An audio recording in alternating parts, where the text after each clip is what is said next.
Mari kita mulai melanjutkan bahasan kita tadi pagi. Tadi pagi kita sudah membahas ayat ke-16 dari surah Al-Fajr, tapi belum tuntas. Ya, nah insya Allah kita akan coba, kita akan coba bahas ya bahasannya, melanjutkan bahasan tadi pagi. Sekarang, aduh ini kayaknya terlalu dekat teman-teman sekalian. Kita akan agak izin jauhkan dulu sedikit. Oke, baik. Kita akan mulai teman-teman dari huruf yang saya blok dengan warna hijau. Ya.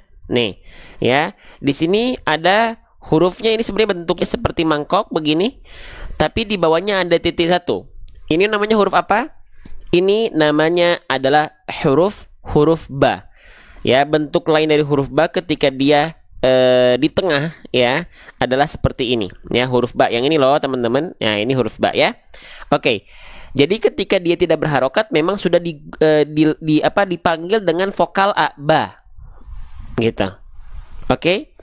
Nah, sekarang bagaimana cara melafalkan huruf ba? Cara melafalkan huruf ba itu persis sebagaimana kita melafalkan apa? Seperti kita melafalkan huruf B pada abjad alfabet. Masya Allah.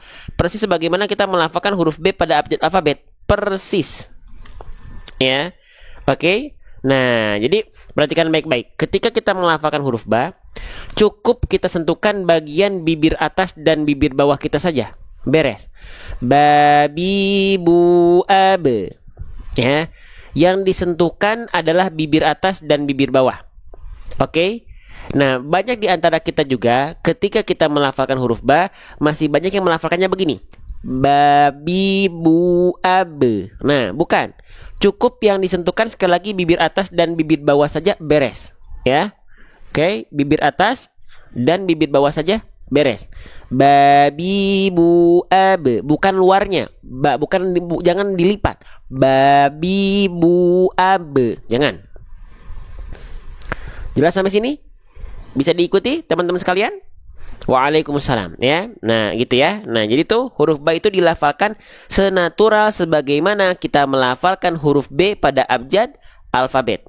Ya. Oke. Lanjutkan lagi teman-teman sekalian. Nah, huruf ba di sini kita lihat dia berharokat apa di sini teman-teman? Nih, ya. Dia harokatnya apa nih? Nih, ya. Nih yang ini. Ba-nya dia berharokat apa ini? Baris bawah. Kalau kita mendapati ada huruf hijaiyah apapun yang di bawahnya terdapat baris bawah seperti ini namanya harokat apa? Namanya adalah harokat kasroh. Kita tulis. Ya, kita kenalan per huruf, per harokat, per hukum tajwid. Namanya adalah harokat kasroh. Huruf hijaiyah apapun yang dia berharokat kasroh, teman-teman sekalian, berharokat kasroh, baris bawah disebut dengan kasroh. Maka huruf tersebut harus dibaca dengan vokal apa? Huruf tersebut harus dibaca dengan vokal I. Maka huruf ba-nya nggak lagi dibaca ba, tidak lagi dibaca dengan vokal a, teman-teman sekalian. Nah, tapi huruf ba-nya kita baca dengan vokal i. Ya, dengan vokal i. Kenapa? Karena dia berharokat kasroh. Gitu. Jelas? Sampai sini? Oke. Nah, sekarang setiap huruf yang berharokat kasroh kita sudah tahu dia dibaca dengan vokal i. Maka huruf ba-nya nggak lagi kita baca ba, tapi kita baca bi. Nah, sekarang bagaimana cara melafalkan harokat kasroh? Apakah harokat kasroh itu kita lafalkan hanya asal vokal i saja? Sebenarnya kalau kita ingin menyempurnakan bacaan kita, memperbaiki bacaan kita, memperbagus bacaan kita, sempurnanya harokat kasroh, sempurnanya vokal i pada harokat kasroh, tidak hanya kita lafalkan dengan cengar-cengir, meringis-ringis seperti ini. Bi, ya, oke? Bukan hanya meringis-ringis seperti itu. Bi, tidak. Lantas seperti apa seharusnya? Baik, perhatikan baik-baik. Huruf berharokat kasroh itu kalau kita ingin menyempurnakan, memaksimalkan pelafalan kita sesuai dengan kaidah, huruf berharokat kasroh itu dilafalkan dengan cara RRBATL. Apa itu RRWATL? Tuh ada Kang Wacit, sehat-sehat Kang Wacit ya. Masih ada Ustadz Todoroki itu, Masya Allah. Ya. Oke. Dengan cara RRBATL. Ya. Apa itu RRB ATL? Wadhun khifadin bin khifadin lil fami yatimu, sempurnanya harokat kasroh itu dilafalkan dengan cara merendahkan rahang bawah dan mengangkat bagian tengah lidah kita. Oke? Nih, maksudnya merendahkan rahang bawah itu seperti apa? Maksudnya merendahkan rahang bawah itu seperti ini. Jadi huruf berharokat kasroh itu bukan hanya asal kita lafalkan bi, meringis-ringis seperti itu, cengar-cengir, bukan. Tapi disenyumkannya, ya, disenyumkannya itu bukan ke belakang, bi, nah bukan ditarik ke belakang, tapi ditarik ke bawah, bi, bukan, tapi bi, sempurnanya harokat kasroh itu direndahkan rahang bawah kita, bi. Jadi bukan ditarik ke belakang, bi, bukan. Jelas sampai sini? Ya, seperti itu. Itu yang pertama. Jelas dulu nggak sampai sana? Jelas sampai sana? Nah, setelah kita rendahkan rahang bawah kita, sempurnanya harokat kasroh tidak cukup dengan hanya RRB, rendahkan rahang bawah. Tapi harus ATL. Apa itu ATL? ATL itu, teman-teman sekalian, ATL itu artinya adalah angkat tengah lidah. Apa? Angkat tengah lidah. Oke? Nah, perhatikan baik-baik. Ya, saya akan izin tunjukkan. Perhatikan. Perhatikan ya. Nah, jadi ya kalau kita ibaratkan teman-teman sekalian, nah, pakai yang mana ya? Pakai yang ini aja deh. Nih, pakai yang ini ya. Nih, perhatikan. Ya, perhatikan. Jadi, ini lidah kita ya, teman-teman ya. Nah, ketika kita melafalkan harokat kasroh, teman-teman, tengah lidah kita bagian ini itu diarahkan ke langit-langit di atasnya, ya. Jadi nggak di bawah seperti ini, ya. Jadi tidak di bawah seperti ini, nggak datar seperti ini, tapi dia diangkat ke langit-langit. Jadi posisi lidah kita, ya, ini nggak datar seperti tadi dalam ilustrasi, tapi dia diangkat ke atas, diarahkan ke langit-langit, ya. Nah, kalau dia nggak diangkat, ketika kita melafalkan momentum vokal I pada harokat kasroh, vokal I-nya nggak akan keluar. Vokal I-nya tidak akan keluar, teman-teman sekalian. Ya, oke. Contohnya, nih, contohnya ya, perhatikan. Kita coba pakai caranya Ustadz Askolan dalam menerangkan posisi lidah. Nih, perhatikan ya. Kalau tengah lidah kita nggak diangkat, perhatikan, ya. Misalnya ba berharokat kasroh gitu ya, perhatikan. Dia kalau nggak diangkat tengah lidahnya, bunyinya begini, be. Cobain deh, lidahnya nggak usah diangkat, be,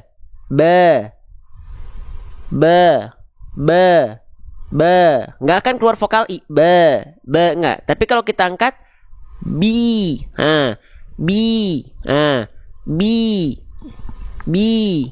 diangkat tengah lidahnya, nah jadinya vokal I dia. Tapi kalau nggak diangkat, be. Faham atau tidak?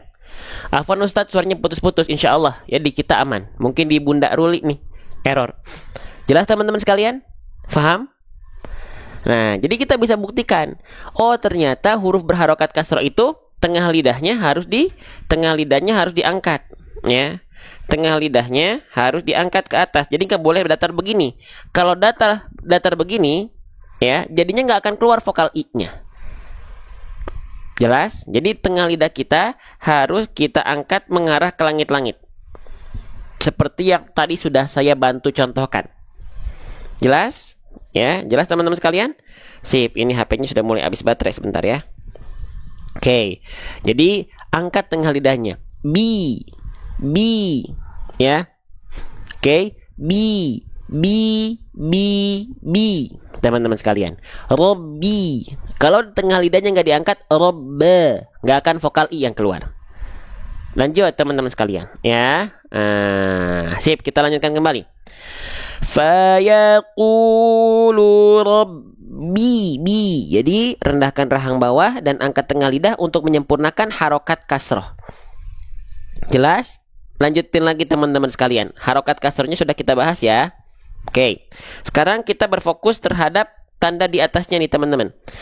Kita mendapati di atasnya ada tanda burung terbalik. Nah, ini namanya dalam kaidah istilah dalam tajwidnya apa namanya teman-teman? Namanya adalah tasydid. Ya, namanya adalah tasydid. Saya izin tulis ya. Bang, kalau saya menyebutkannya bukan tasydid, apa? Kalau saya menyebutkannya syiddah, syaddah, musyaddad, silahkan. Boleh. Ya, tapi dalam kegiatan ruangan kita nih, ruangan belajar kita sebut ini dengan tanda tasydid namanya. Oke? Sip. Nah, teman-teman, basic huruf yang bertasydid itu dilafalkan dengan cara apa? Basic huruf yang bertasydid itu dilafalkan dengan cara diapain? Ditekan. Ya, kalau teman-teman mendapati ada huruf yang bertasydid, basicnya itu diapain? Ditekan. Ditekan. Ya, bukan ditahan. Huruf yang bertasydid yang ditahan hanya 2 huruf. Apa saja basicnya? Huruf apa? Huruf nun dan huruf mim. Ketika mereka bertasydid, maka mereka harus ditahan. Ya, kadarnya 2 harokat. Kenapa? Karena mereka punya hukum ya atau kondisi tertentu yang namanya adalah gunnah. Ya, gunnah. Ada yang bilang gunnah musyaddada, ada yang bilang wajibul gunnah, ada yang bilang tajibul gunnah, ada yang bilang gunnah asliyah, ada yang bilang gunnah akmal, silahkan. Ya, jadi kalau hurufnya adalah huruf nun dan mim, ketika bertasydid baru dia ditahan. Inna, amma, ditahan 2 harokat. Inna, amma. Nah, hanya 2 huruf itu saja yang bertasydid yang harus ditahan. Di luar itu, dia tidak ditahan pelafalannya. Huruf yang di luar nun dan mim bertasydid, pelafalannya tidak ditahan. Secara dasar tuh dia tidak ditahan, tapi cukup dilafalkan dengan cara ditekan saja. Contoh, jadi huruf ba di sini nggak kita lafalkan. Kalau ditahan gini jadinya Rabbi. Jadi aneh. Fayaqulu Rabbi, nggak ditahan, tapi cukup ditekan. Ya. Fayaqulu Rabbi. Fayaqulu Rabbi. Nah, tekan saja. Jelas teman-teman sekalian? Paham ya? Sip, kita lanjutkan kembali. Oke, ya, kita lanjutkan. Nah, perhatikan. Fayaqulu Rabbi, tekan. Ya. Tidak perlu tidak ditahan. Ya. Sip, lanjut. Nah, selanjutnya teman-teman perhatikan baik-baik di sini, kita mendapati ya huruf ba-nya sudah dibahas seperti apa tadi, lalu harokatnya sudah kita bahas, tasydidnya sudah kita bahas. Ya. Lanjut. Nah, sekarang perhatikan. Bi di sini dibaca berapa harokat? Nah, kita pakai pagar dulu ya. Kita pakai pagar dulu teman-teman sekalian. Set, sebentar. Nah, kita pakai pagar dulu di sini. Nih. Bi di sini kira-kira kita baca berapa harokat? Kadar panjang bi-nya. Oke, ya. Bi-nya di sini kita baca dengan kadar panjang berapa harokat? Bi-a atau bi-a atau bi-a. Nah, ya di sini kita mendapati ada hukum tajwid namanya adalah mad arid li sukun. Mad arid li sukun, mad jaiz munfasil, ya. Oke, saya izin tulis dulu. Nama hukum tajwidnya adalah mad jaiz munfasil, ya, munfasil. Oke. Apa itu mad jaiz munfasil, teman-teman sekalian? Oke, kita bahas. Perhatikan baik-baik, ya. Nah, oke, perhatikan. Nah, mad jaiz munfasil. Mad jaiz munfasil itu apa? Rumusnya bagaimana? Nah, perhatikan teman-teman sekalian. Perhatikan area tinta yang berwarna biru di sini. Di sini kita mendapati ada huruf berharokat baris bawah berjumpa dengan huruf ya dalam kondisi sukun atau teman-teman sering sebut dengan tanda mati. Oke, maaf nih, ya. Nah, oke, aduh susah lagi ya. Nah, masya Allah. Nih, di sinilah ya intinya ini nih. Nah, ini ada ya sukun nih di sini, teman-teman sekalian. Nah, pertemuan antara huruf berharokat kasroh berjumpa dengan ya sukun itu disebut dengan hukum apa? Itu disebut dengan hukum mad tabi'i. Ya, atau mad asli boleh. Saya izin tulisnya mad tabi'i ya. Oke. Nah, jadi rumus pertama yang terdapat dalam hukum tajwid mad jaiz munfasil adalah mad tabi'i. Oke? Lalu di sini mad tabi'inya berjumpa dengan apa? Kita cek di sini, lihat. Di sini ada huruf apa ini? Ini namanya yang saya kasih tanda oval berwarna merah. Ini namanya adalah huruf hamzah. Ya. Jangan sebut ini alif. Kenapa? Karena alif itu tidak hidup. Alif itu tidak berharokat. Tidak menerima harokat. Mana alif? Alif itu yang ini. Nih, ini alif. Nah, alif itu dia di atas ataupun di bawahnya tidak menerima harokat. Dan fungsi alif hanya untuk memperpanjang huruf sebelum alif yang berharokat fathah sebelum alif. Ini baru alif. Ini baru alif. Tapi kalau yang ini bukan alif. Kenapa? Karena dia berharokat. Oke? Sip. Ini namanya apa? Ini namanya adalah hamzah. Ya. Namanya adalah hamzah. Oke, maka di sini kita mendapati ada mad tabi'i yang berjumpa dengan hamzah. Apakah itu pasti mad jaiz munfasil? Belum tentu. Kenapa? Harus kita cek dulu apakah mad tabi'i dengan hamzahnya ketemu dalam satu kalimat atau satu kata yang sama, atau ternyata mereka berbeda kalimat atau berbeda kata. Harus dicek dulu. Ya, dicek dulu. Oh, kalau misalnya ini, kalau mad jaiz munfasil itu gimana? Mad jaiz munfasil itu pertemuan antara mad tabi'i dengan hamzahnya berbeda kata. Pertemuan antara mad tabi'i dengan hamzahnya itu beda kata, teman-teman sekalian. Ya, beda kata. Oke? Berbeda kalimat. Jadi mad tabi'inya terdapat dalam satu kesatuan kalimat Robbi, hamzahnya terdapat dalam satu kesatuan ahanan. Pertemuan antara Robbi dengan ahanan ya mempertemukan antara mad tabi'i dengan hamzah, tapi pada dua kalimat yang berbeda. Nah, munfasil ini diambil dari kalimat infisol. Infisol itu artinya adalah terpisah. Apa yang terpisah? Antara mad tabi'i atau huruf madnya dengan hamzahnya. Faham? Jelas? Jelas sampai sini, teman-teman? Nah, maka dibacanya berapa harokat? Mad jaiz munfasil itu ya boleh dibaca 2 harokat, 4 harokat, atau 5 harokat. Cuman yang keumuman dipakai di kita itu 4 atau 5 harokat. Ya. Nah, jelas sampai sini? Jelas sampai sini? Faham sampai sini? Oke, sebentar ya, teman-teman ya. Nah, seperti itu. Bedanya sama yang tersambung, contohnya kita cari. Nah, ini ya, sudah ada bekas tulisannya nih. Nih, di sini kita bisa mendapati ada fathah berjumpa dengan alif, itu kan mad tabi'i. Nah, berjumpanya dengan huruf apa? Berjumpanya dengan huruf hamzah juga. Tapi mereka dalam satu kata yang sama. Ja'a itu adalah satu kesatuan kata yang tidak terpisah.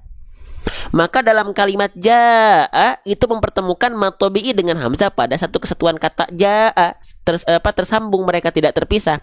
Maka disebutnya mad wajib muttasil. Mad wajib muttasil boleh dibaca 4 sampai 6 harokat. Keumuman kita baca 4 sampai 5. Faham? Jelas, teman-teman sekalian? Ya. Tapi biar simpel gimana? Biar simpel gimana, teman-teman sekalian? Biar simpel begini. Kalau teman-teman mendapati ada tanda alis, ya, oke, ya, yang dia di depannya tidak bertasydid, tidak ada tasydidnya, maka udah aja pilih mau 4 atau 5, beres.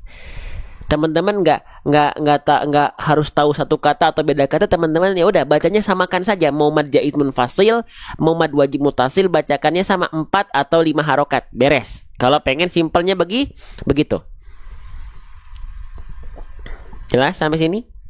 Faham sampai sini? Nah, itu secara kaidah. Bang, kan saya nggak ngerti bahasa Arab. Sama kayak saya misalnya.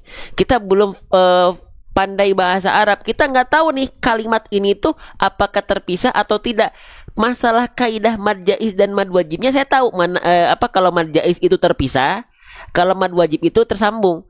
Tapi kan saya nggak tahu apakah dia terpisah atau terpisah atau tersambung. Caranya apa? Ya, kalau yang tersambung satu kata yang sama, mad wajib mutasil, bentuk hamzahnya adalah hamzah duduk. Begini kayak kepala ain. Dan bentuk alisnya lebih tebal. Ini mad wajib mutasil, tandanya dia satu kata yang sama. Oke. Nah, maaf. Kalau misalnya mad jaiz munfasil, dia itu bentuk hamzahnya seperti hamzah berdiri kayak huruf alif, dan bentuk alisnya lebih tipis. Nah, paham? Jelas? Ya. Yang ada tasdidnya kita pilih 4 harokat boleh kan? Berarti sama kayak mad wajib. Yang ada tasdidnya beda lagi. Itu bukan mad wajib dan mad jaiz, itu beda lagi. Ya. Jelas sampai sini? Paham sampai sini? Lanjut lagi. Kita lanjutkan lagi nih, kau semangat nih. Ya. Yo, bismillah. Nah, maka di sini kita pilih boleh 4, boleh 5. Mana yang lebih afdol? Nggak ada yang lebih afdol. Teman-teman pilih aja. Mau 4 boleh, mau 5 boleh, asalkan konsisten. Ya. Nah, kalau saya pilih biasanya 4. Robbi'a. 4 harokat itu seperti kita melafalkan bi-nya 4 kali. Robbi'a, Robbi'a, Robbi'a. Mau 5 harokat juga boleh. Mana yang lebih afdol? Nggak ada. Nah, masalah harokat ini juga penting untuk kita bertalaki sama guru. Ya, sama seorang guru. Biar kita tahu patokannya itu seperti apa. 4 harokat itu segimana? 5 harokat itu seperti apa, teman-teman sekalian? Ya, lanjut lagi. Nah, di sini ya biasanya saya baca 4 atau 5 harokat. Saya biasanya 4, ya. Nah, mau lebih panjang boleh. Robbi ahanan. Boleh, silahkan. Jelas? Paham? Nah, begitu ya.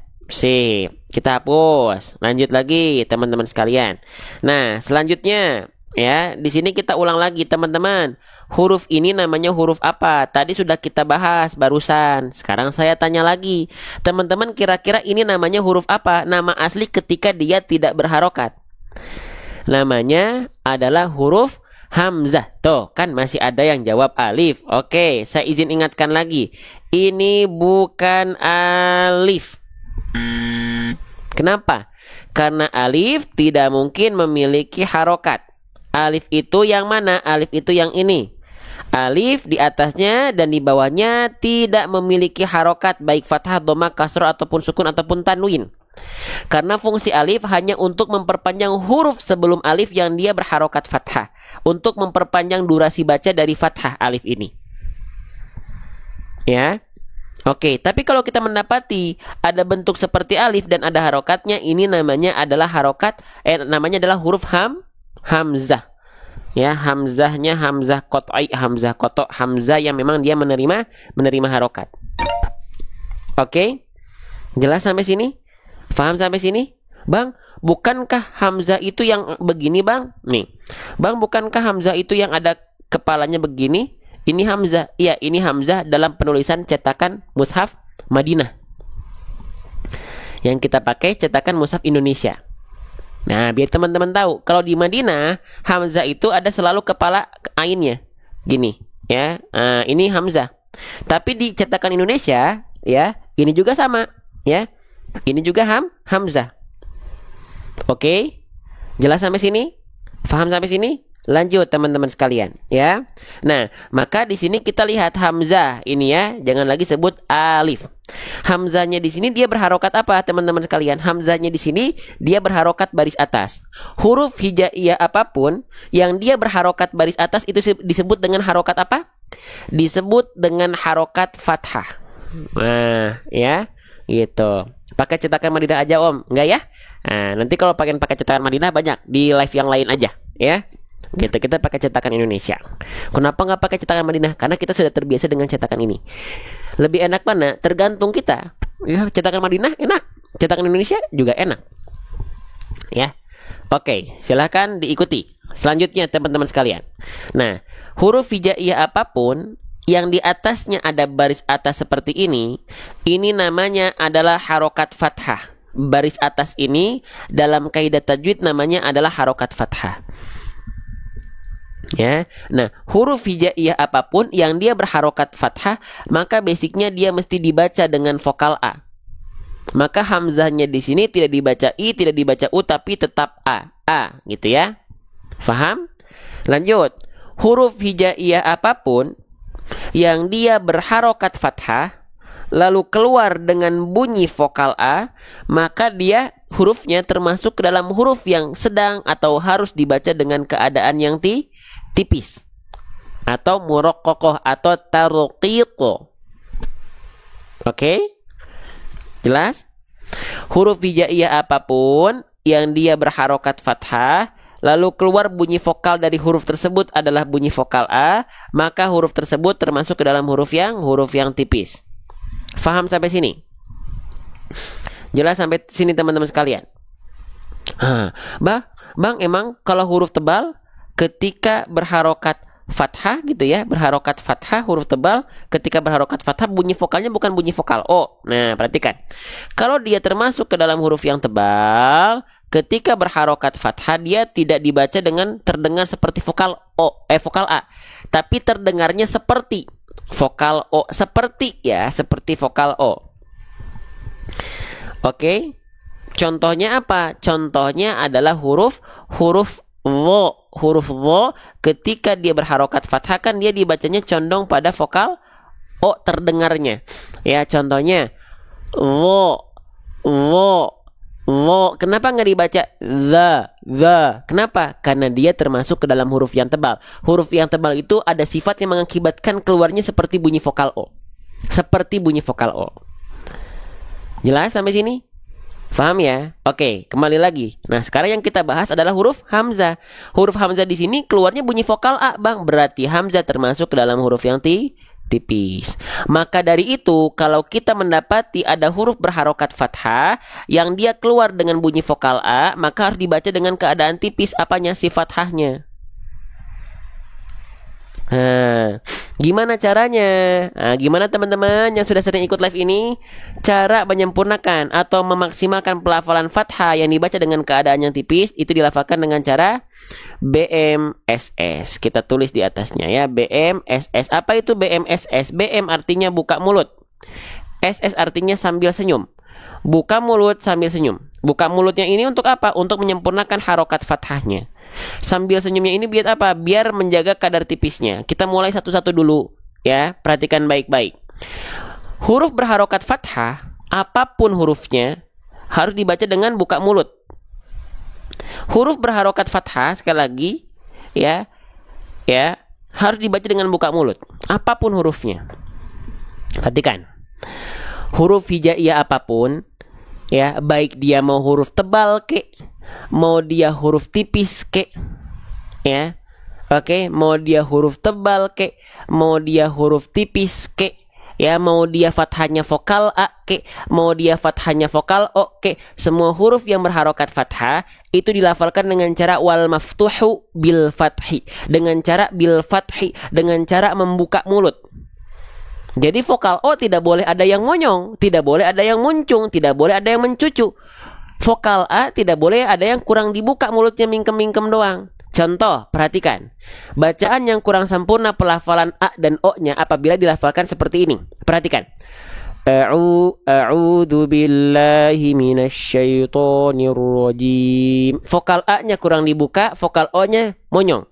Seharusnya semuanya sama. Mau vokal A kek, mau vokal O kek, dibuka mulutnya. Perhatikan baik-baik. A'udzu billahi minasyaitonir rajim. Perhatikan nampak sampingnya ya. A'udzu billahi minasyaitonir rajim. Nampak depan? Basmalah kita coba. Bismillahirrahmanirrahim. Nampak samping, perhatikan fokus pada vokal A dan vokal O yang saya lafalkan.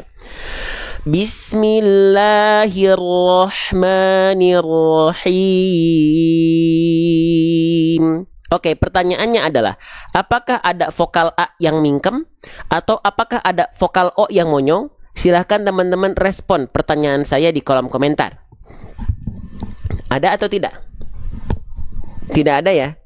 Nah, cuman yang membedakan kalau dia fathahnya adalah karakternya tipis, maka biasanya dia lebih terbuka mulutnya. Ya, dia lebih terbuka mulutnya. Kita analogikan terbuka ini sambil SS tadi, sambil senyum. Contoh, perhatikan vokal A. A, ba, ta, sa, ja, ha, da, za. Ya, jadi kalau huruf berharokat fathah, vokalnya A, buka mulutnya sambil agak senyum dia. Ya, dia lebih terbuka dan lidahnya lebih rileks. A, ba, kita analogikan sambil senyum. A, ba, ta, sa, dan yang lainnya. Kalau huruf tebal, ketika dia berharokat fathah, dia buka mulut tetap, tapi tidak disertai dengan senyum. Dia lebih tertutup, karena dia sifatnya tuh nanti isti'la. Ya, dia nggak perlu disenyumkan lah ibaratnya gitu. Perhatikan, contoh, so, bo, po, dia buka mulut saja. So, bo, po, wo, ho, lo, dan yang lainnya. Kalau fathahnya vokal A itu lebih senyum, lebih terbuka. A, ba, ta, sa, ja, ha, da, dan yang lainnya. Ya, oke. Bisa difahami sampai sini teman-teman sekalian? Ya, bisa diikuti nggak? Oke. Sip, kita lanjutkan kembali. Maka di sini huruf hamzahnya, ya, karena dia vokal A, maka buka mulutnya sambil kita analogikan sambil senyum. Maka dilafalkan bukan A, tapi A.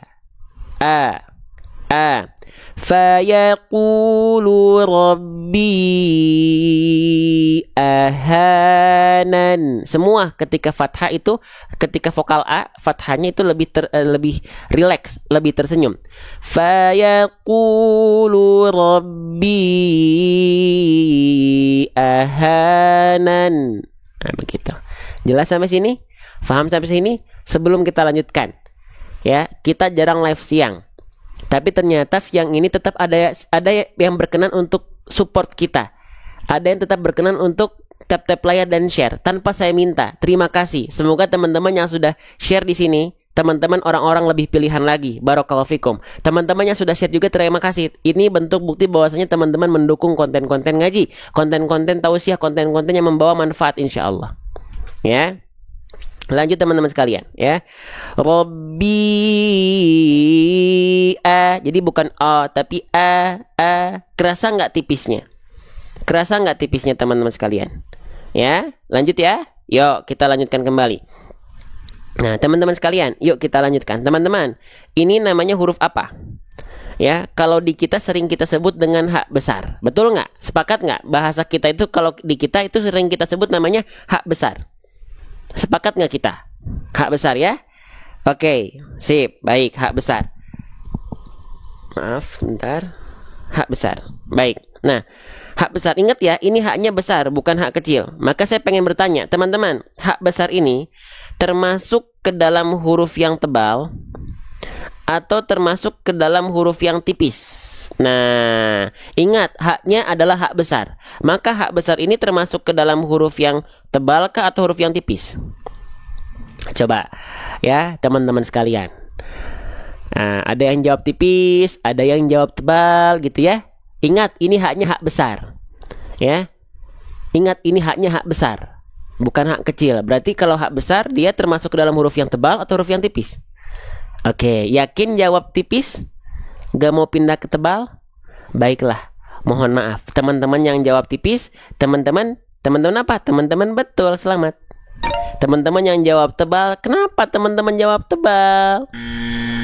Ya, oke. Kenapa jawab tebal? Kan bang, haknya kan namanya di sini kita sering kita sebut dengan hak besar.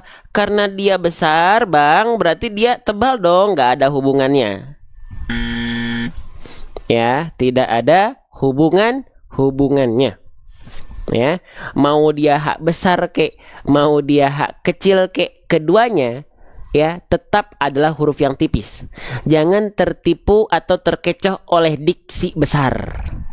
Ya. Oke, ya. Cara membuktikannya gimana? Saya pengen nanya teman-teman, kita buktikan hak besar ini ketika dia berharokat fathah, dia dibaca dengan vokal A atau dibaca dengan vokal O. Ayo, coba. Saya pengen nanya teman-teman. Coba hak besar ini ketika dia berharokat fathah, ya, itu dibaca dengan vokal A atau vokal O? Dengan vokal A ya. Kalau vokal A berarti huruf tipis atau huruf tebal? Kalau vokal A kan berarti huruf yang tipis. Sohibku, sahabat bedah tajwid sekalian, ya. Sepakat nggak kita nih? Kalau huruf tebal dia keluarnya vokal O. Contohnya apa? Tadi yang sudah kita jelaskan. Fo, bo, po, wo, ho. Pokoknya ketika fathah vokalnya adalah vokal terdengar seperti vokal O, maka dia termasuk ke dalam huruf yang dibaca dengan keadaan yang tebal. Oke, lanjut lagi. Masya Allah ya. Kita tidak menyangka siang ini ada sebanyak ini yang menonton, karena ini di luar jadwal rutin kita, ya. Masya Allah. Lanjut.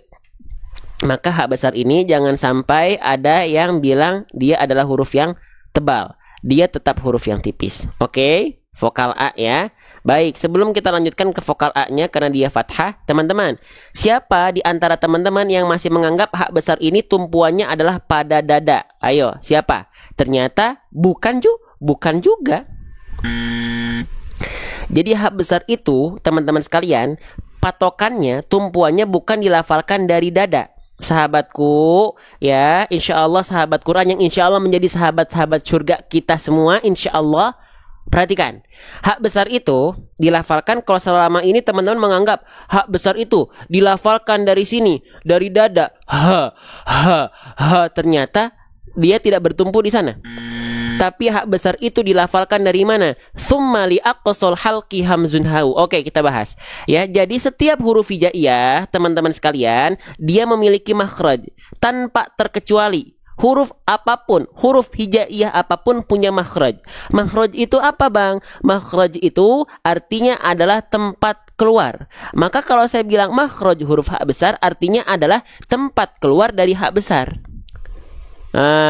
Di mana tempat keluar dari hak besar, teman-teman sahabat-sahabat sekalian?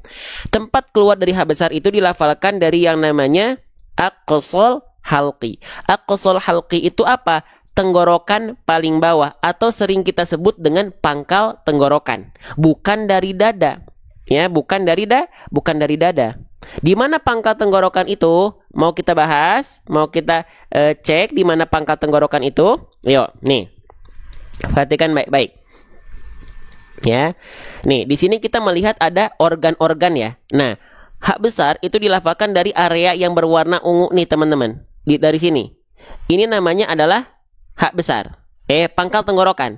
Tepatnya pada bagian pita suara. Ya, yang keluar dari sini ada 2 huruf. Apa saja? Ada huruf hak besar dan ada huruf hamzah. Hamzah dan hak besar sama-sama dilafalkan dari sini.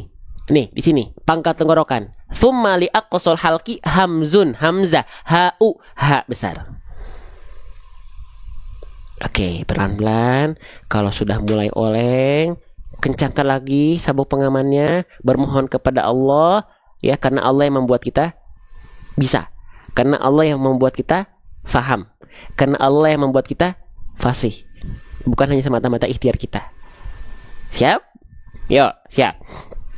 Nah, jadi hak besar itu dilafalkan sama-sama dengan hamzah dari pangkal tenggorokan. Bedanya, kalau hamzah pita suaranya tertutup, tuh ini hamzah pita suaranya tertutup. Kalau hak besar pita suaranya membuka.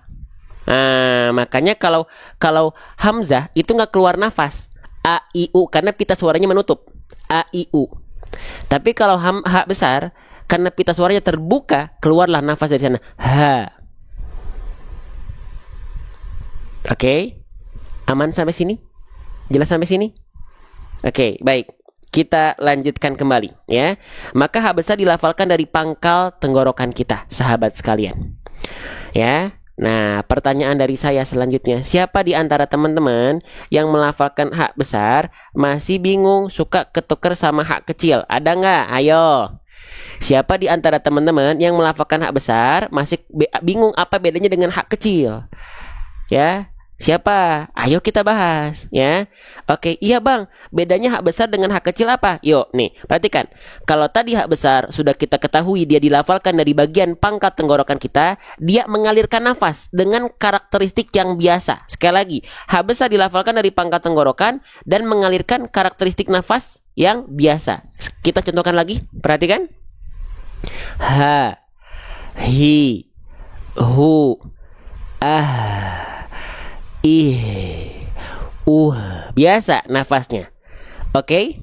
Nah, tapi kalau hak kecil gimana? Oke, hak kecil itu dilafalkan bukan dari sini ya, makhrajnya. Ingat, setiap huruf hijaiyah punya makhraj. Hak kecil bukan di sini sama seperti hak besar, tapi hak kecil dilafalkan dari sini. Yuk, kita tandain pakai tinta berwarna biru ya. Bismillah. Nih, hak kecil dilafalkan dari sini. Dari bagian namanya katup epiglotis. Ya, hak kecil dilafalkan dari sini dan dia sama-sama mengalirkan nafas, tapi karakteristiknya berbisik. Nah, ya, nih, yuk kita contohkan. Hak besar, ha. Hak besar, ha. Hak kecil, ha. Karakternya berbisik. Kita contohkan.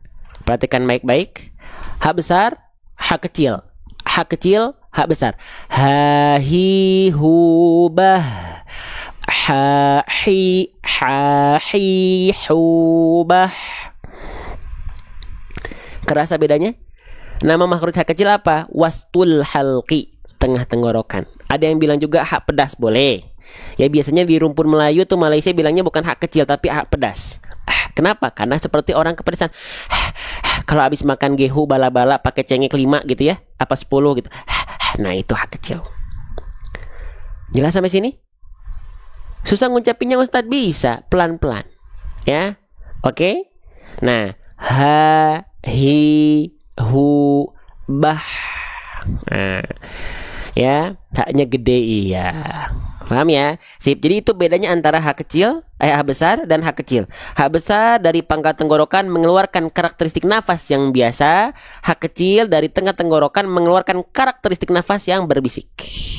Oke. Sip. Nah, sekarang kita berarti di sini hak besar atau hak kecil? Hak besar dan termasuk ke dalam huruf yang tipis, bukan dilafalkan dari dada, ya, tapi dari mana? Dari pangkal tenggorokan, ya. Oke, paham? Nah, guru saya menilai penginapan hak besar saya seperti hak kecil. Penginapan, oh pengucapan kali ya. Penginapan, kok tiba-tiba ke penginapan ya. Oke, lanjut. Nah, jadi dilafalkan aha, pastikan nafas dan suara dari hak besarnya jelas. Jangan sampai Robbi anan. Harus jelas. Ahanan, ahanan. Nah, pastikan jelas. Mohon maaf agak nge-lag nih ya. Oke, jelas? Nah, jadi kalau kita baca, perhatikan. Jelaskan hak besarnya. Fayaqulu Rabbi ahanan. Bisa diikuti? Lagi. Fayaqulu Rabbi ahanan. Nah, ya. Oke, silakan nih difoto dulu. Kalau teman-teman ngerasa ada manfaat, ada yang penting-penting, silahkan difoto teman-teman sekalian. Jelas sampai sini? Ya. Kita lanjutkan lagi teman-teman sekalian. Oke, bismillah. Kita lanjutkan kembali ya. Oke, perhatikan baik-baik ya. Nah, haknya sudah kita pelajari ya. Tebal tipisnya sudah kita pelajari. Harokatnya pun kita coba bantu ya. Kalau ada manfaat izin Allah. Kalau yang jelek-jelek saya gifari ya. Nah, lanjut. Hak besarnya sudah kita ketahui dia dilafalkan dari mana dan dia harokatnya apa. Sekarang harokat fathahnya berjumpa dengan ini. Nah, ayo. Ini huruf apa ini? Sret. Salah. Ini. Tadi sudah kita bahas loh. Udah kita spill tadi di awal. Ini huruf apa ini? Ini namanya adalah huruf alif ya. alif. Alif itu di atas dan di bawahnya tidak menerima, tidak memiliki harokat. Kenapa? Karena fungsi alif hanya untuk memperpanjang durasi baca dari harokat fathah. Maka di sini haknya berharokat fathah berjumpa dengan alif, maka dibaca dengan kadar panjang berapa harokat haknya. Ayo, dibaca dengan kadar panjang 2H, dibaca dengan kadar panjang 2 harokat. Nama hukum tajwidnya adalah mad tabi'i. Ya, teman-teman mau jawab mad asli pun boleh nggak? Boleh-boleh saja. Ya, saya izin tulis. Oke, tapi yang lebih rinci itu mad tabi'i. Kenapa? Karena mad tabi'i itu pasti mad asli. Tapi kalau mad asli bukan hanya mad tabi'i. Ya, jadi mad itu, teman-teman, hukum tajwid mad itu ada 2. Ada 2 rumah. Ada rumahnya si mad tabi'i mad asli, ada rumahnya si mad far'i. Di dalam rumah mad asli itu ada beberapa kamar. Ada kamarnya mad tabi'i, ada kamarnya mad badal, ada kamarnya mad iwad dan yang lainnya. Di kamar mad far'i itu nanti ada macam-macam. Ada mad jaiz munfasil, ada mad wajib mutasil, ada mad lazim, ya. Nah, yang begitu. Ya, nah, jadi kalau teman-teman jawabnya mad asli, ini jawaban umum. Ya, tapi kalau mau jawaban spesifik, ini adalah mad tabi'i. Tapi boleh nggak teman-teman bahas ini? Jawab mad asli boleh. Tapi saya menjawabnya yang ini. Gitu. Jelas? Faham sampai sini? Allahu Akbar, Allahu Akbar, ya. Baik, kita lanjutkan kembali teman-teman. Maka di sini ya saya izin jawabnya mad tabi'i. Oke, sip.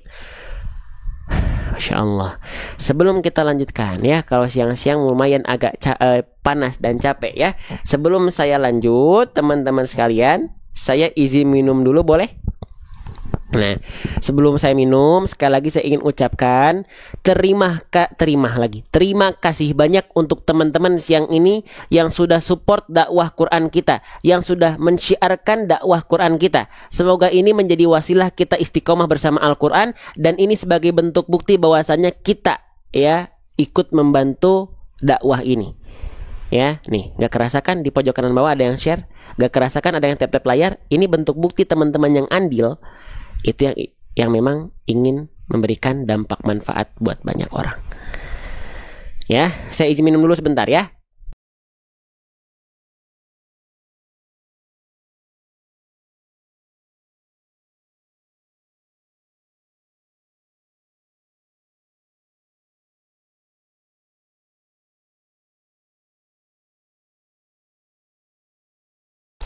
Oke, baik. Kita lanjutkan kembali teman-teman sekalian. Ya, teman-teman harus yakin yang share itu nggak banyak kok, nggak banyak orang, nggak semuanya. Teman-teman yang ikut share berarti pilihan, karena Allah yang menggerakkan teman-teman, dan teman-teman menangkap sinyal hidayah itu untuk mengikut, akhirnya menjadikan HP teman-teman punya manfaat. Ya, gitu. Oke, kita lanjutkan lagi teman-teman sekalian, ya. Nah, maka ini sudah kita ketahui, oh iya ternyata dia adalah mad tabi'i. Perhatikan, salah satu hukum tajwid paling banyak dalam Al-Quran adalah hukum tajwid mad tabi'i. Sekali lagi, salah satu hukum tajwid paling banyak dalam Al-Quran adalah mad tabi'i. Maka pastikan teman-teman harus tahu basic keadaan mad tabi'i itu apa saja. Apa aja? Bukan hanya fathah berjumpa dengan alif, hati-hati. Tapi ada apa lagi? Yuk, ada dhammah, yang ini harokatnya, dan ada kasroh baris bawah. Kalau dhammah, dia menjadi mad tabi'i kalau dia bertemu dengan waw sukun atau waw mati. Kalau huruf berharokat kasroh, dia dibaca menjadi mad tabi'i kalau berjumpa dengan ya mati atau ya sukun. Ya, berarti basicnya teman-teman sekalian ya, mad tabi'i itu ada 3 keadaan. Apa aja? Fathah alif, dhammah waw sukun, kasroh ya sukun. Oke. Nah, gitu ya. Maka pastikan kadar 2 harokat ketika kita melafalkan hukum tajwid mad tabi'i, tepat 2 harokatnya, konsisten, tidak kepanjangan, tidak kependekan. Ya, nah siapa di antara teman-teman yang melafalkan hukum tajwid matobi'i, kadar 2 harokat yang masih kadang-kadang suka kepanjangan, kadang-kadang suka kependekan. Nah, bagaimana caranya agar kita bisa konsisten? Caranya dengan kalau 2 harokat berarti di ayun pelafalannya 2 kali ayun. Oh, berarti setiap matobi itu harus harus diayun ya bang. Bukan kata-katanya harus, tapi buat yang belum konsisten, belum ngeh kadar 2 harokat itu seperti apa, sarannya ayunkan 2 kali ayun. Ya, oke, jelas? Nih kita praktekkan, perhatikan ya. Nih perhatikan pulpen ajaib saya, dia akan meninggalkan jejak. Ya, oke, perhatikan. Fayaqulu rabbi ahanan. Tuh, ya 2 kali ahanan.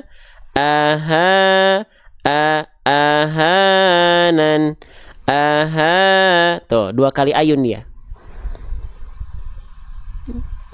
Mau ketukan juga boleh, sama aja, cuman beda kalau ketukan mah gitu, ketukan mah ahanan. Ayun ahanan sama aja.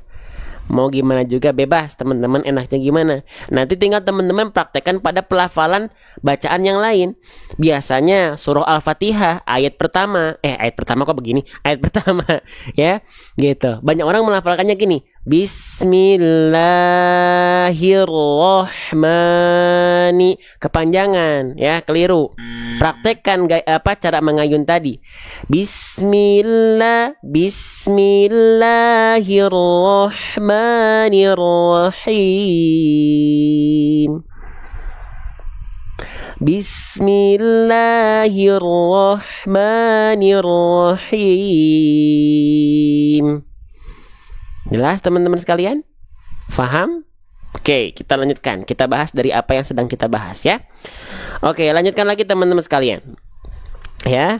Nah, oke. Jadi 2 harokat 2 kali ayun. Nah, begitu. Faham sampai sini? Jelas sampai sini? Kita lanjutkan ya. Bismillah. Saya izin hapus. Nah, udah nih sisanya ini huruf yang insya Allah mudah. Teman-teman, ini huruf apa? Ya, ada 2 huruf nih. Ya, ada 2 huruf. Kita bahas dulu dua-duanya langsung. Ini adalah huruf, dua-duanya adalah huruf, namanya huruf nun. Teman-teman harus tahu nama aslinya. Jangan sampai sebut ini huruf na. Tidak ada huruf hijaiyah yang namanya adalah huruf na. Ini namanya adalah huruf nun. Bagaimana cara melafalkan huruf nun? Huruf nun dilafalkan persis sebagaimana kita melafalkan huruf N pada abjad alfabet. Ya. Ya. Wan nunu min tarafihi tahtu ja'alu. Jadi huruf nun itu dilafalkan seperti apa? Pengen tahu makhrajnya enggak? Sebenarnya senatural seperti kita melafalkan huruf N pada abjad alfabet. Coba teman-teman melafalkan huruf N gimana? Nasi goreng. Buah nanas. Nah, udah itu huruf nun itu. Itu huruf N tuh huruf nun, persis. Cuman kalau teman-teman kepo pengen tahu kalau makhrajnya seperti apa, ya, huruf nun itu dilafalkan seperti ini. Perhatikan baik-baik. Ya, siap ya. Kita akan tampilkan dengan cara yang insya Allah tidak biasa. Ini belum ada, saya sengaja pakai cara ini selain untuk memaksimalkan penyampaian, biar nggak dianggap live kita menjadi live tiruan lagi. Ya, padahal live kita yang sering ditiru, tapi yang kena pelanggaran kita. Gitu. Ya, apakah saya jadi gak suka? Suka, berarti banyak guru-guru kita yang meniru itu pengen menyampaikan dengan penyampaian yang maksimal buat teman-teman. Makanya kalau ada konten-konten ngaji, live ngaji, support sama teman-teman sekalian. Cuman berarti saya yang harus mencari cara biar tidak dianggap tiruan lagi kontennya, padahal kita yang ditiru. Oke, perhatikan. Nah, huruf nun, perhatikan dilafalkan seperti apa. Nih ya, kelihatan nggak nih? Kelihatan nggak gambarnya? Jelas nggak? Kelihatan nggak teman-teman sekalian? Ya, nih huruf nun itu sret. Nah, dilafalkan nih, perhatikan ya, dari ujung lidah kita. Nih ya, dari ujung lidah kita bagian ini. Nih, bagian ini nih, ujung lidah kita nih. Ya, yang ini nih. Oke, kelihatan? Disentuhkan kemana? Disentuhkan ke langit-langit di atasnya. Nih, di sini nih. Nah, di sini. Nun. Daerah sini. Ya. Oke, sekali lagi. Nun itu. Wa nunu. Ya. Min tarafihi tahtu ja'alu. Nih. Ya. Dia dilafalkan dari ujung lidah sini. Perhatikan. Ya. Nih, yang ini. Kemana? Sret, ke atasnya aja di sini. Ya, tinggal kita lafalkan. Naninu, naninuan. Oke, dah, ya. Naninuan, an. Ya, jelas? Sekali lagi, huruf nun di mana? Sama kayak huruf N alfabet, cuman kalau teman-teman pengen tahu kayak apa letaknya di mana huruf nun ini dilafalkan, ya perhatikan. Tuh, ujung lidah kita yang ini kelihatan ya. Perhatikan baik-baik ya. Nah, disentuhkan ke langit-langit di atasnya. Sret di sini. Tuh, mantap. Jelas ya. Oke, sip. Ya udah, lafalkan aja. Ahanani. Kita bahas secara basic dulu ya. Yang nun pertama dia berharokat fathah. Yang kedua berharokat kasroh. Baris atas namanya harokat fathah, basicnya dibaca dengan vokal A. Harokat baris bawah disebut dengan harokat kasroh, maka dibaca I. Maka basicnya kita baca ahanani. Betul? Basicnya dulu. Betul nggak begitu? Ahanani. Betul? Basicnya begitu? Ini bahasan basicnya dulu. Jelas? Betul ya? Gak keliru? Ini gak keliru saya nih? Betul ya? Oke. Tapi apakah huruf nun yang kedua nih, yang akhir, apakah tetap kita baca ni? Terima kasih Bunda Rafa ya, Masya Allah. Apakah tetap kita baca ni? Ternyata tidak. Oke, saya izin hapus dulu. Sekarang kita berfokus terhadap huruf nun ya, yang kedua dan harokat kasrohnya. Ya, perhatikan. Nah, di sini nunnya sudah kita tahu. Oh, nunnya di sini berharokat kasroh. Berarti huruf hijaiyah apapun yang berharokat kasroh harusnya dibaca dengan vokal I menjadi ahanani. Gitu. Tapi apakah di sini huruf nun kasrohnya tetap kita baca nih? Apakah tetap dibaca ahanani? Ternyata tidak. Ya. Kenapa? Perhatikan baik-baik. Perhatikan baik-baik. Ketika kita mendapati ada huruf hijaiyah apapun tanpa terkecuali yang dia berharokat baris bawah, yang harusnya dibaca dengan vokal I, maka huruf tersebut apapun yang tadi kita ketemui tanpa terkecuali yang berharokat kasroh dan kita berhenti padanya, baik berhenti di huruf tersebut akibat karena di akhir ayat seperti ini, atau di pertengahan ayat ketika ada tanda wakof seperti ini, atau ketika kita tiba-tiba pengen berhenti karena pengen batuk, pengen bersin, namanya wakof ittirori, wakof darurat, maka nun kasrohnya nggak dibaca kasroh lagi, ya. Nun kasrohnya nggak dibaca nih lagi, nggak dibaca kasroh lagi, teman-teman sekalian. Tidak dibaca dengan harokat kasroh lagi. Oh, berarti dibacanya nunnya yang kedua nggak dibaca ya bang, cuman ahana aja ya? Bukan. Tapi nun ini kasrohnya diganti menjadi sukun. Halo, assalamualaikum. Jelas sukun. Paham? Ulang lagi boleh? Ya, di sini ini mah buat teman-teman yang pengen cepet-cepet nggak cocok di room ini. Kita bahasnya pelan-pelan, kita ngulang-ngulang. Ya, kalau teman-teman bosanan, teman-teman biasanya nggak cocok di sini. Pengen express cepet gitu ya, nggak cocok di sini biasanya. Boleh saya ulang lagi sekali lagi? Ya.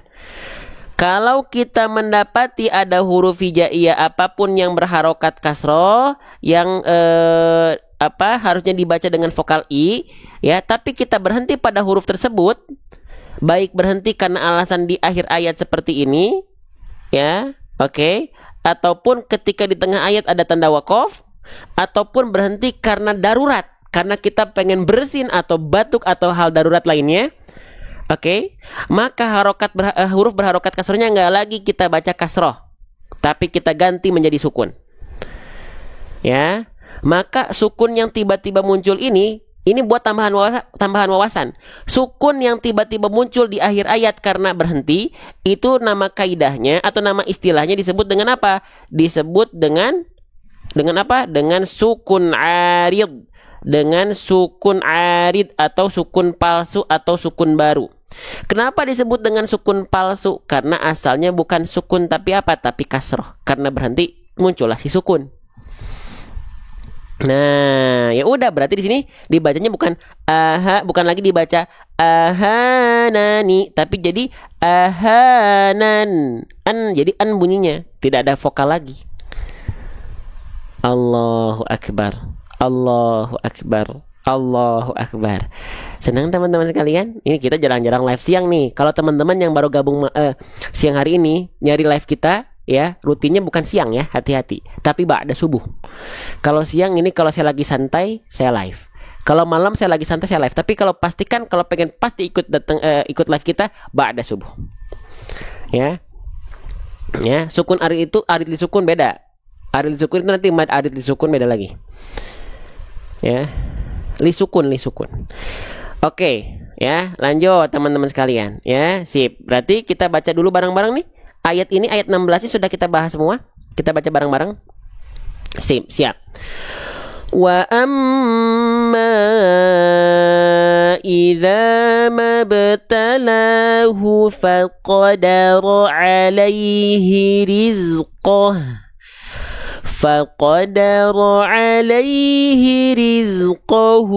fayaqulu rabbi ahanan. Oke. Tiap hari live-nya insyaallah. Kalau saya sehat tiap hari. Yuk, kita contohkan. Wa amma idza mabtalahu faqadara alaihi rizqah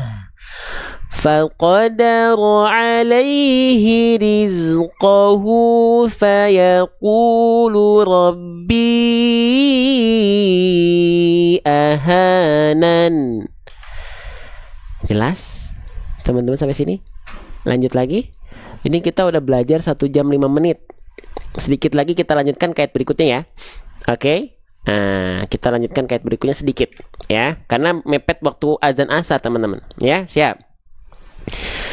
Kalla bal la tukrimunal yatim. Sekali lagi kita baca sebelum kita bedah. Kalla bal la tukrimunal yatim. Allahu akbar. Sip ya. Kita bahas 1 huruf lagi mungkin ya. 1 huruf lagi. Oke, teman-teman ya. Perhatikan baik-baik sebelum kita lanjutkan ya. Sekali lagi saya selalu ingin mengapresiasi buat teman-teman ya yang sudah ikut dakwah bareng-bareng. Siapa yang ikut dakwah bareng-bareng? Teman-teman yang sudah bantu share di pojok kanan layar bawah HP teman-teman, yang teman-teman lihat ada tanda panah tuh ya. Terima kasih atas supportnya. Teman-teman yang sudah bantu tap-tap layar di pojok kiri atas, terima kasih juga supportnya, karena itu sangat membantu konten-konten Quran bisa naik ya, bisa juga menghiasi konten-konten FYP di TikTok. Siapa yang menjadi wasilahnya selain atas izin Allah? Teman-teman. Karena penonton yang aktif dinilai live-nya menjadi aktif. Live yang aktif inilah yang diminati oleh algoritma TikTok. Karena TikTok pengen banyak orang yang nonton. Orang yang nonton itu terlihat dari keaktifan audiensnya di live, disebarluaskan gitu. Ya. Nah, ketika teman-teman itu turun dan sedangkan live-live yang lainnya mungkin kurang bermanfaat, kencang tap-tap layarnya, kita kalah. Nah, itu yang mengakibatkan turun gitu. Ya. Oke, jadi ada perjuangan yang harus kita upayakan teman-teman sekalian. Ya. Yuk, kita lanjutkan kembali teman-teman sekalian, ya. Oke, perhatikan di sini kita mendapati ada huruf apa nih? Ini namanya adalah huruf kaf. Apa? Nama aslinya adalah huruf kaf. Saya izin tulis namanya adalah huruf kaf. Jadi jangan sampai teman-teman bilang kalau saya tanya teman-teman ini huruf apa? Ini namanya huruf K. Bukan, ini namanya adalah huruf kaf. Oke, bagaimana cara melafalkan huruf kaf? Singkatnya, kalau pengen simpelnya, kaf dilafalkan sama seperti kita melafalkan huruf K pada abjad alfabet. Beres ya. Kuku, kaki, kakak, kakeku, kaku, kaku, wak, wak, wak, wak, wak, wak. Nah, itu huruf kaf itu. Sama kayak huruf K. Pelafalannya. Ya. Tapi, kalau teman-teman pengen kepo makhrajnya, tempat keluar hurufnya sesuai dengan kaidah dari mana? Mau kita bahas? Di mana tempat keluar huruf kaf? Kita bahas boleh? Kita bahas ya. Oke, perhatikan ya, saya siapkan dulu. Oke, saya izin perlihatkan dari sini. Huruf kaf. Ya, nih kita lihat dulu di sini. Setiap huruf hijaiyah itu memiliki makhraj. Ya, nggak ada huruf hijaiyah yang nggak punya makhraj. Dia punya aturan. Makhraj namanya. Makhraj itu apa? Tempat keluar. Ya, jadi kalau saya bilang makhraj huruf kaf, artinya adalah tempat keluar dari huruf kaf. Di mana tempat keluar dari huruf kaf, teman-teman sahabat-sahabat sekalian? Tempat keluar dari huruf kaf itu dilafalkan dari, nah ya, aqsal lisan. Ya, teman-teman nggak perlu hafalkan istilahnya, tapi hafalkan konsepnya. Apa yang saya jelaskan, konsepnya itu yang teman-teman ingat. Huruf kaf itu dilafalkan dari aqsal lisan. Wal qafu aqsal lisani fauku, tsummal kafu asfalu. Dari pangkal lidah atau lidah paling dalam. Yang mana? Nih. Ya. Jadi huruf kaf itu lihat pangkal lidahnya dia sentuhkan ke langit-langit yang warna pink, tapi ada sebahagiannya ya yang pangkal lidah yang warna ungunya nih dia menyentuh ke langit-langit yang pink, tapi nempel juga ke langit-langit yang kuning. Perbatasan. Langit-langit yang pink ini ada langit-langit yang lunak, langit-langit yang kuning ini ada langit-langit yang keras. Ya. Nah, ini pelafalannya hampir sama seperti huruf qaf. Ya. Coba boleh angkat tangan, jangan angkat kaki. Siapa di antara teman-teman yang melafalkan huruf qaf dan kaf suka tertukar? Boleh komen saya, nggak perlu malu, nggak perlu takut. Siapa? Boleh komen saya. Loh, kan banyak yang nanya dari huruf qaf ya. Ayo kita bahas kalian. Saya, oke, baik. Ya, perhatikan. Kalau huruf qaf ketika fathah dan kaf fathah itu lebih jelas kan? Kalau qaf karena dia tebal bunyinya ko, terdengar seperti vokal O. Ketika kaf berharokat fathah jelas dia tipis, terdengar seperti vokal A, ka. Tapi ketika qaf dan kafnya berharokat kasroh ataupun doma, kadang-kadang kita bingung apa bedanya antara kaf doma dengan qaf doma.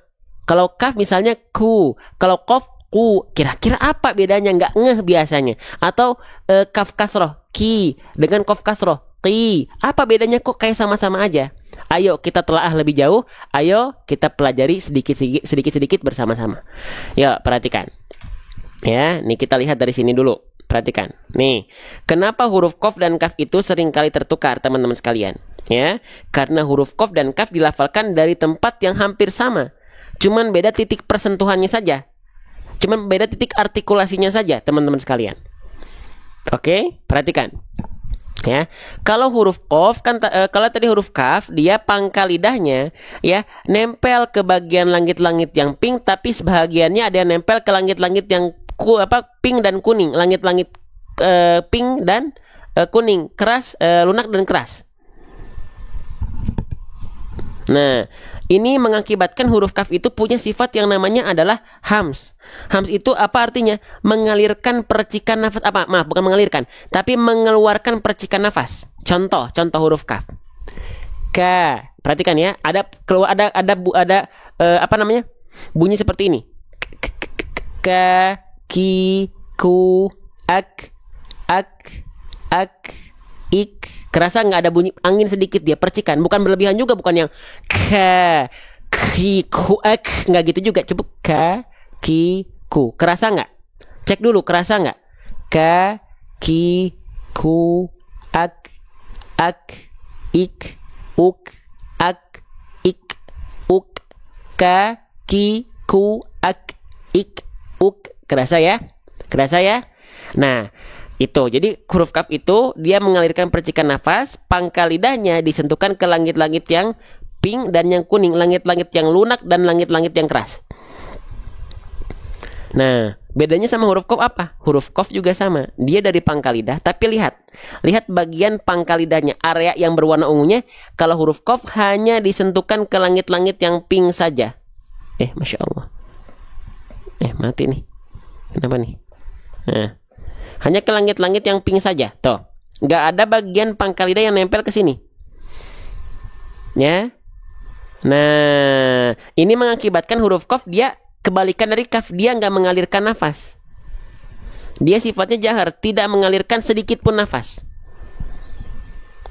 Ya, oke. Jadi kalau huruf kaf, ka, ki, ku. Kalau huruf qaf, ko, qi, ku. Oke, sekarang kita lihat dari bagian ininya, ya. Perhatikan teman-teman, perhatikan baik-baik, ya. Oke, perhatikan. Saya persiapkan dulu ya, Masya Allah. Ini buat spesial buat teman-teman. Saya mencari cara ya biar kita terus bisa berinovasi, menyampaikan hal-hal yang paling maksimal dari apa yang saya bisa maksimalkan buat teman-teman. Perhatikan. Nih, huruf qaf itu dan huruf kaf, perhatikan ya. Nih. Ya, ini kita ibaratkan lidah kita ya. Nah, huruf qaf itu dan huruf kaf, perhatikan ya. Oh, di zoom juga bisa ya teman-teman ya. Oke, kejauhan. Nah, perhatikan. Masya Allah. Perhatikan. Kok nggak bisa nih. Bentar ya. Ini agak error sedikit. Sebentar, kita cek dulu. Oke, perhatikan. Nih, ya. Mana nih? Oke. Ya. Nah, nih, huruf qaf itu dilafalkan dari pangkal lidah. Pangkal lidah itu bagian lidah terdalam kita. Kalau saya izin zoom out sedikit, ya. Nah, pangkal lidah itu bagian yang mana? Nah, pangkal lidah itu bagian yang ini. Kalau huruf qaf, dia pangkal lidahnya disentuhkan ke langit-langit yang paling dalam, langit-langit yang ini. Ya. Kalau huruf kaf, ya, dia dilafalkan sama dari pangkal lidah. Cuman dia disentuhkan ke langit-langit yang agak ke tengah nih. Kelihatannya kayak ada tulang di sini. Nah, di sini kalau huruf kaf, qaf di sini, ya, kaf di sini. Oke, qaf di sini, kaf di sini. Ko, qi, ku, aku. Kalau kaf, ka, ki, dia maju sedikit. Jelas nggak? Tapi sama-sama dia dilafalkan dari mana? Dari pangkal lidah. Oke, jelas sampai sini? Jelas teman-teman sekalian? Oke, ya. Masya Allah, Allahu Akbar. Masya Allah. Apakah dot sudah? Dot nggak ada dalam ayat ini. Kita bahas sesuai dengan bahasan ayat yang sedang kita baca. Jadi nggak nyekclok loncat-loncat, tapi dari bahasan ayat yang sedang kita baca. Ya, di sini nggak ada huruf dot. Jadi kita nggak akan bahas huruf dot dulu karena nggak ada huruf dotnya. Oke, sip. Lanjut, teman-teman sekalian. Nah, udah, tinggal hafalkan saja ka. Ya, bahas huruf ro nanti huruf ro dibahas kalau ada contoh ayatnya di sini. Tadi pagi kita bahas ayat yang atas, huruf ro sudah kita bahas juga. Makanya ikut live kita secara rutin ya. Gitu. Oke? Sip. Yuk kita baca bareng-bareng dulu teman-teman sekalian. Coba teman-teman. Saya pengen nanya dulu deh, teman-teman senang nggak belajar per huruf seperti ini? Teman-teman senang tidak belajar per huruf seperti ini? Pelan-pelan per huruf kita bahas, per harokat kita bahas. Ya. Senang.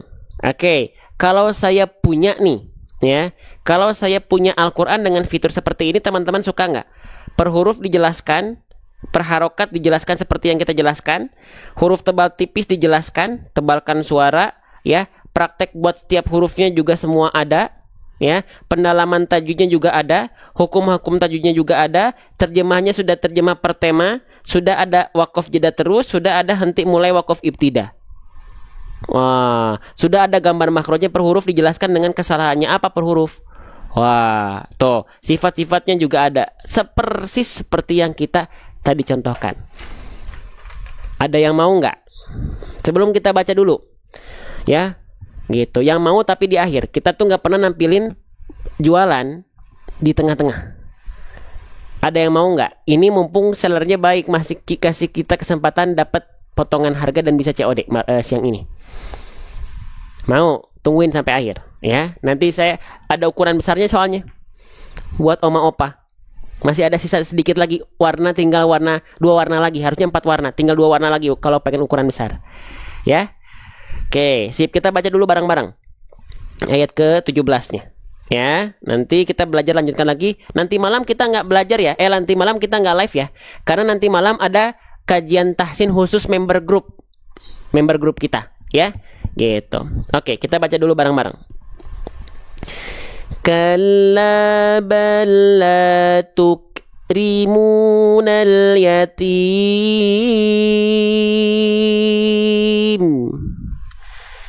Kalla bal la tukrimunal yatim.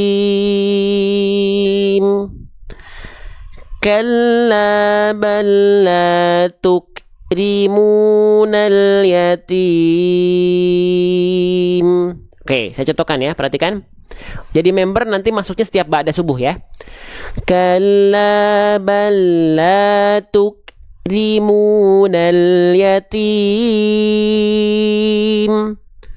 Kalla bal la tukrimunal yatim.